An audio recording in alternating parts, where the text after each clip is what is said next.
Hi everyone, Yvonne Heath here with Love Your Life to Death, and today I'm talking about grief.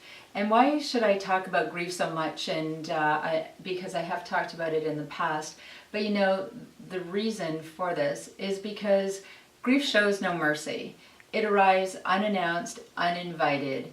It does not care what else you are going through, and it does not care if you've had enough.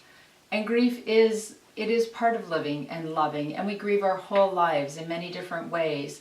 And grief is the price of loving sometimes, but it is worth it. And if we take good care of ourselves and our hearts will heal. And so one of the things I've done is gone on a journey and sort of reflected back and seeing the way I grieve and how I can take really good care of myself. What I realized is something that happens to me is I get chest pain and I feel my heart beat with an irregular rhythm, and sometimes I even find it hard to breathe. So I've really recognized that in myself, and I realize that if I just sit with it and tell myself to just slow down and take some deep breaths and just understand that this will pass, and just allow the grief. And we all grieve very differently, so very important to realize, how do you grieve and how can you take good care of yourself? And the other thing is that we all grieve very differently, so important to understand how those you love grieve. So another thing we did in our family is we created these wonderful self-care toolboxes.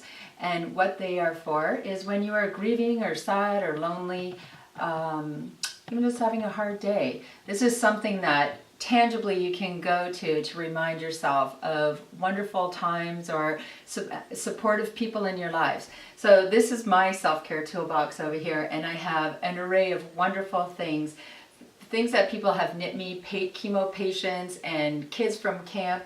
I even have a branch here to remind myself to go out in nature, because that truly is one of the most healing things for me. I have trinkets that my children have made for me, movies I love, and books. And it is just absolutely full of all kinds of wonderful things. This is Jordy's self-care toolbox. And he isn't quite as flamboyant and expressive as I am, and that's okay too. So he has a few sports paraphernalia, some keys to the garage, the man cave, because that's what he loves more than anything, and duct tape, his favorite thing.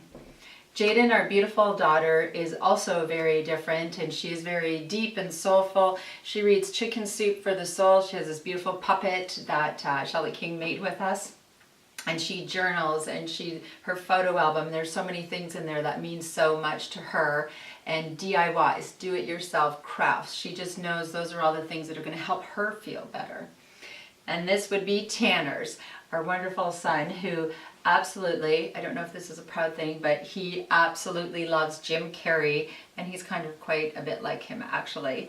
And Yoda, the Hulk, and he just absolutely is a master Lego builder. And all of these wonderful things and Scouts remind my children of all the things that will make them feel better. Camp Kanakwa, they both have their t-shirts because that's one of their most favorite places in the world, as it is Jordy and mine. So these are tangible things for us to go, you know, when we're having a hard day, a sad time, or when we're grieving. Something that we can go to and say, I remember the joy. I know that our hearts will heal again. So I encourage each and every one of you to create your own self-care toolbox and share with me what would be in yours. Have a wonderful day.